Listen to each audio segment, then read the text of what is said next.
What kind of wife can't even make dinner anymore? You're completely useless now. Those were the first words Mark threw at me when he finally showed up at the hospital, 2 weeks after my car accident. 2 weeks of silence, and this is what he chose to say.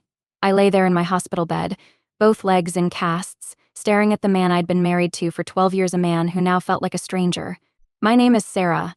I'm 38, a mother to our beautiful 9-year-old Emma, and until 3 weeks ago, I thought I was living a normal life. Difficult sometimes, yes, but normal. That was before the accident, before I learned what my husband was really capable of, and before the inheritance that changed everything. I watched as Mark paced around my hospital room, his expensive shoes clicking against the floor. He hadn't bothered to bring flowers or even ask how I was feeling. Instead, his eyes kept darting to my phone and the papers on my bedside table. "We need to talk about the money, Sarah," he said, finally stopping at the foot of my bed. His voice was cold, calculating. "Your parents' money. All $14 million of it." My heart started racing. How did he know? I'd been so careful to keep it secret. The inheritance was supposed to be my escape plan, my way to finally break free. But now, "I don't know what you're talking about," I tried to sound confused, but my voice trembled. Mark's face darkened. He moved closer, leaning over my bed. "Don't play dumb with me. I saw the transfer documents in your email, 2 weeks before your accident. $14 million, Sarah, and you tried to hide it from me." I felt trapped, not just by my broken legs, but by the fury I saw building in his eyes. The heart rate monitor beside me started beeping faster. "That money is for Emma's future," I said, trying to sound stronger than I felt. "My parents wanted to make sure she's taken care of." "Your parents? I am your family now." Mark's voice rose sharply. He grabbed the blood pressure monitor from beside my bed, his knuckles white. "I've given you everything, and this is how you repay me, by hiding millions from your husband." I pressed the nurse call button, but Mark was faster. In one swift movement, he yanked the cord from the wall. "You're going to transfer that money to me," he growled, "or I'll make sure you never see Emma again." What happened next would change our lives forever. But looking back now, from where I am today, I realize it wasn't just about the money. It was about power, control, and finally finding the strength to say no. This is my story. And trust me, it's not what you think. When I first met Mark 10 years ago, he wasn't the monster gripping that blood pressure monitor in my hospital room. He was charming and successful and made me feel like the most special woman in the world.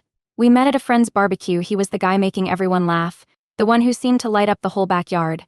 "You have the most beautiful smile," he told me that day, handing me a drink. "I bet you light up every room you walk into." Back then, those words made my heart flutter. Now I know they were just the first strings he'd used to puppet me. Our romance was like a whirlwind. Fancy restaurants, surprise weekend trips, flowers at my office every Monday. My friends were jealous. My parents were impressed, and I was blind. 6 months after we met, he proposed at sunset on a beach. I said yes before he could even finish asking. "We're going to have the perfect life," he promised, sliding the ring onto my finger. "You'll never have to worry about anything." I should have noticed how he said "you'll never have to worry" instead of "we'll figure things out together," but love has a way of painting red flags in pretty pink colors. The changes started small, right after our wedding. First, it was suggestions about my clothes. "Honey, that skirt's a bit short for a married woman, don't you think?" Then came comments about my job at the marketing firm. "You know, a wife should be home taking care of her husband. Besides, I make enough for both of us." I gave up my career because he made it seem like a choice we made together. But it wasn't a choice, it was the first brick in the wall he'd build around me. When Emma was born, I thought things would get better. Our daughter was perfect, still is, with her father's dark hair and my green eyes. Mark seemed so proud, showing her off to everyone. But then he started using her against me. "If you were a better mother, the house wouldn't be such a mess. Emma needs a mother who can keep it together. Do you want our daughter to grow up thinking it's okay to be this lazy?"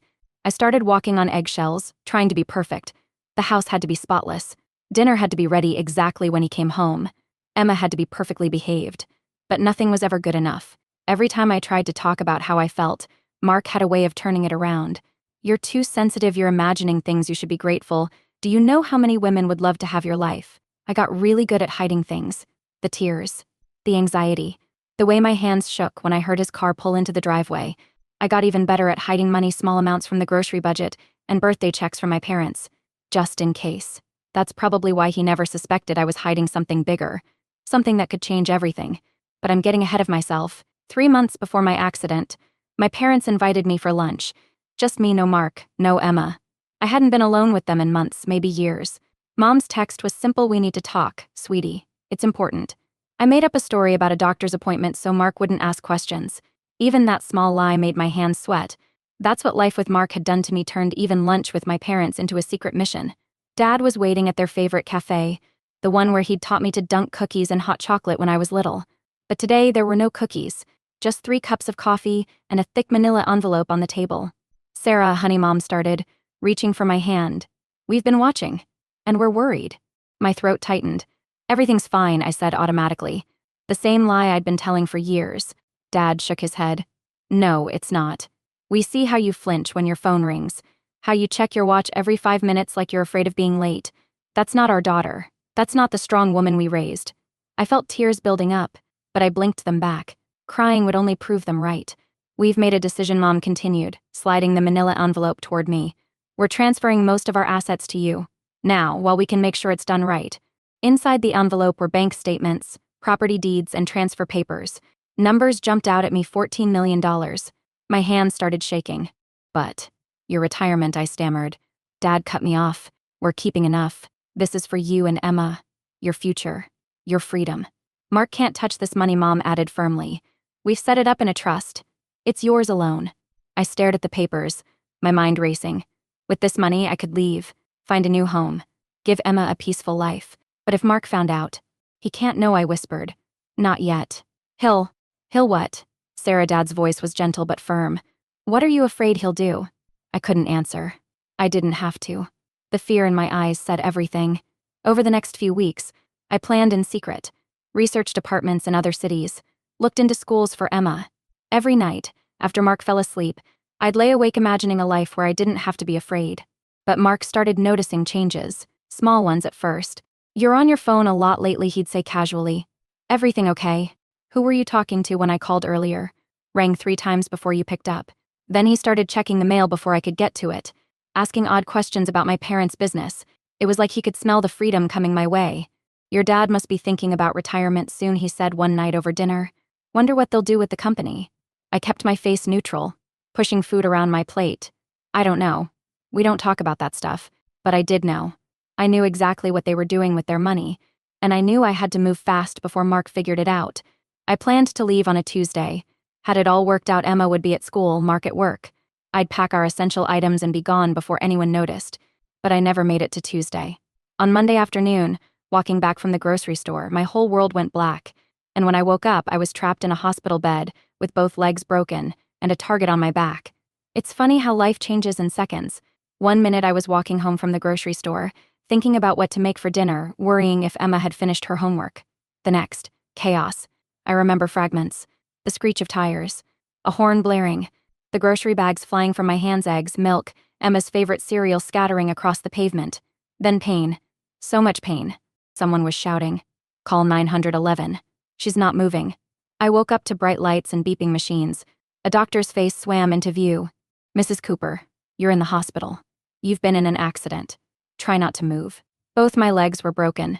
The doctor explained something about compound fractures and surgery, but all I could think about was Emma. Who would pick her up from school? What would Mark do when he found out? My phone was shattered in the accident. I couldn't even call anyone. The nurses used the emergency contact in my file, Mark, but he didn't answer. 3 calls, straight to voicemail. It was my mom who came running into the room an hour later, face pale with worry. "Oh, Sarah, we came as soon as the hospital called us." "Emma," I managed to say through the pain. "She's fine, sweetie. Your father picked her up from school. She's safe." The relief made me dizzy. Or maybe that was the pain medication. Days passed. My parents took turns staying with me. Emma visited after school, curling up carefully beside me on the bed and telling me about her day. She was trying so hard to be brave, but I could see the fear in her eyes. "When are you coming home, Mommy?" "Soon, baby. Soon." But Mark never came. No visits. No calls. Nothing. "He's probably busy with work," I told the nurses when they asked. The same old excuses I'd been making for years. My mom's face would tighten every time she heard me defend him. Busy? His wife is in the hospital with broken legs, and he's busy. The truth was, I knew why he wasn't coming. The inheritance papers had arrived the day before my accident. They would be sitting in our mailbox, waiting. Mark always checked the mail as soon as he got home. He knew. Else, the doctors talked about physical therapy and about months of recovery. All I could think about was being trapped. My escape plan was ruined. How could I run with broken legs? Then, on the 14th day in the hospital, my phone lit up with a text from Mark. We need to talk about the mail I found. Don't tell your parents I'm coming tomorrow. I stared at those words until they blurred, because I knew this wasn't going to be a visit from a concerned husband. This was going to be war. The morning Mark finally came, I could feel something was wrong. It was in the air, thick and heavy, like before a storm. The nurses had just finished their rounds and I was alone, trying to eat the bland hospital breakfast. Then I heard his footsteps. After 12 years of marriage, I knew the sound of his walk, confident, heavy, always in expensive shoes. My heart started racing before he even reached the door. He didn't knock. Just walked in like he owned the room. Like he owned me. 2 weeks of silence, and now here he stood, designer suit perfectly pressed, not a hair out of place. No flowers, no get well card. Just that manila envelope in his hand. Well, he said, his voice cold. You've outdone yourself this time, Sarah. I set my breakfast aside, trying to keep my hands from shaking. Mark, $14 million. He threw the envelope onto my bed. Papers spilled out the inheritance documents. Were you ever going to tell me? Or were you just going to take my daughter and run?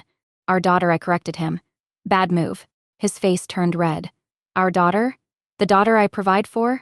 The one whose private school I pay for? The one who has everything because of me. He was getting louder. I pressed the nurse call button, but nothing happened. That's when I noticed the cord hanging loose from the wall. Mark, please. You're scaring me. I'm scaring you, he laughed. But it wasn't the laugh I fell in love with years ago. This was ugly. Mean. You hide millions from me, plan to steal my child, and I am scaring you. He moved closer to my bed. I tried to sit up, but my legs were useless in their casts. I'd never felt so trapped. Here's what's going to happen, he said, voice suddenly quiet, controlled. That was always worse than his yelling.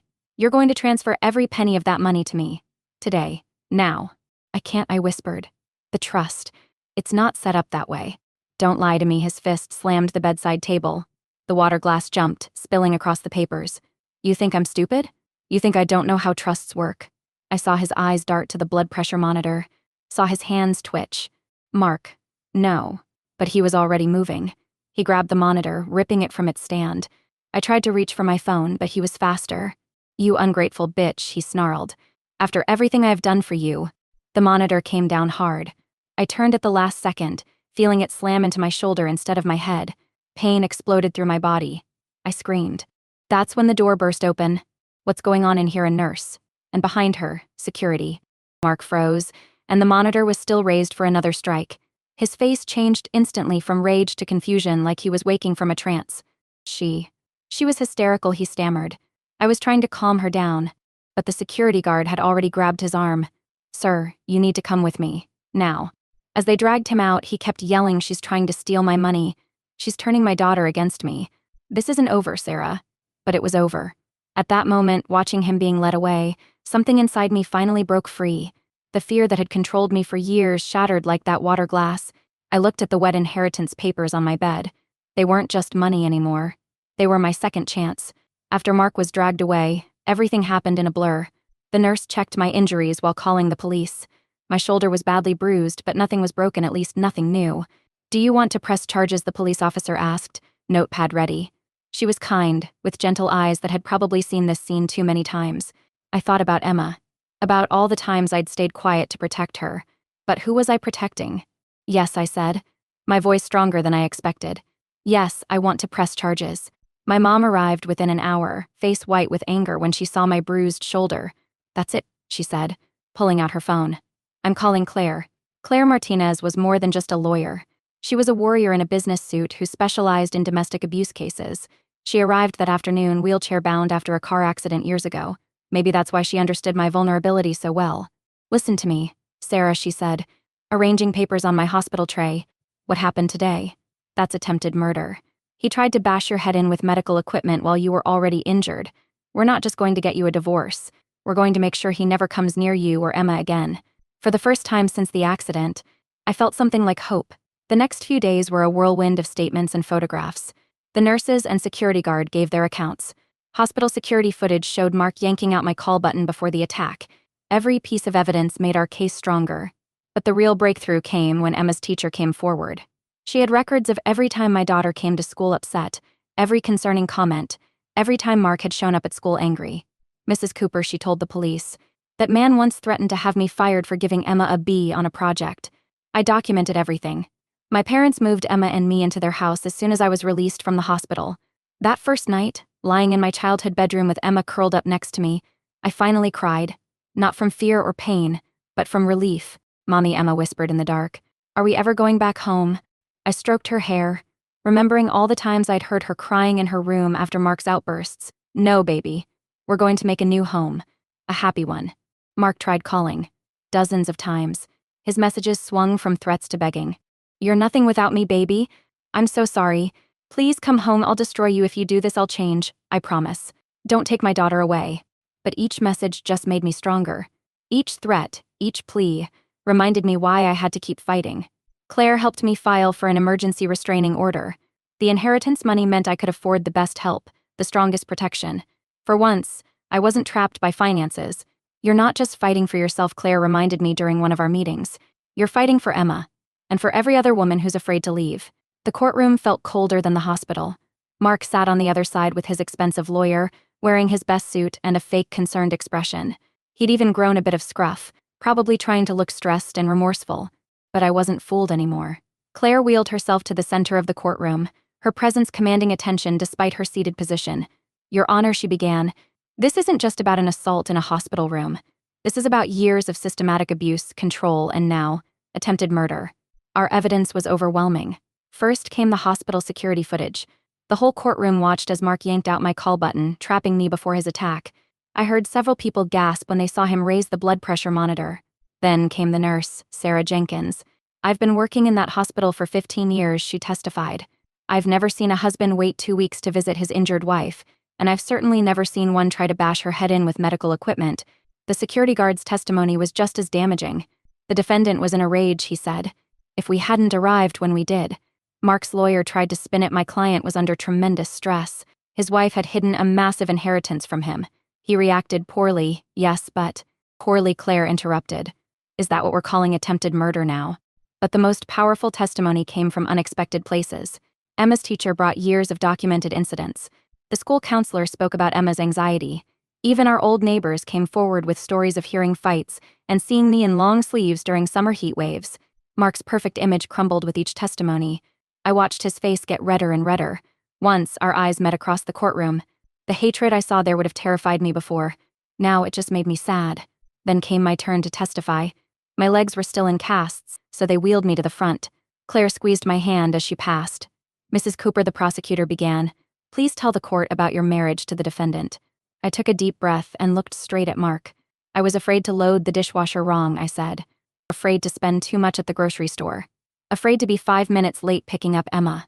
Because every mistake meant punishment. Not always with fists, sometimes with words, with silence, with threats. Liar, Mark suddenly shouted, jumping up. She's lying. The judge's gavel cracked like thunder. Mr. Cooper, control yourself or you'll be removed. That outburst was the final nail in his coffin. His lawyer couldn't even look at him. But the real turning point came when they played Emma's interview with the child psychologist.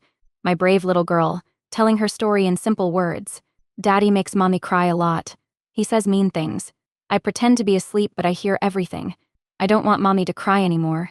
The verdict came on a sunny Tuesday morning. I gripped my mom's hand as the judge began speaking. In all my years on the bench, the judge said, looking straight at Mark, I've seen many forms of domestic abuse, but to attempt to murder your injured wife in a hospital bed, over money that wasn't even yours to begin with, that shows a level of cruelty this court cannot ignore. The sentence came down like hammers. 5 years in prison for attempted murder. A restraining order for life. No unsupervised contact with Emma. Full custody granted to me. Divorce approved with no marital claims to my inheritance. Mark's face turned ghostly white. This wasn't the deal his lawyer had tried to bargain for. This wasn't a slap on the wrist. This was real punishment. Your Honor, he tried to stand, please. Mr. Cooper, the judge, cut him off. Be grateful it's only 5 years. Take him into custody. As they led Mark away in handcuffs, he looked back at me one last time. But instead of fear, I felt pity. He looked small now, nothing like the monster who had controlled my life for so long. Outside the courthouse, reporters were waiting. They wanted the dramatic story: wife, inheritance, attempted murder. But I had a different message. To anyone out there living in fear like I did, I said into their microphones, it's never too late to save yourself. Some people will help you. You're stronger than you know. That night, Emma and I sat on my parents' back porch, eating ice cream for dinner just this once. My legs were healing, and the doctors said I'd walk again soon. Mom, Emma asked, chocolate dripping down her chin. Are we safe now? I pulled her close. Yes, baby. We're safe. And you know what else? We're free. The next few months were about healing both body and soul. Physical therapy was hard, but each step made me stronger. I bought us a small house near Emma's school and painted every room in bright colors. No more beige walls and walking on eggshells.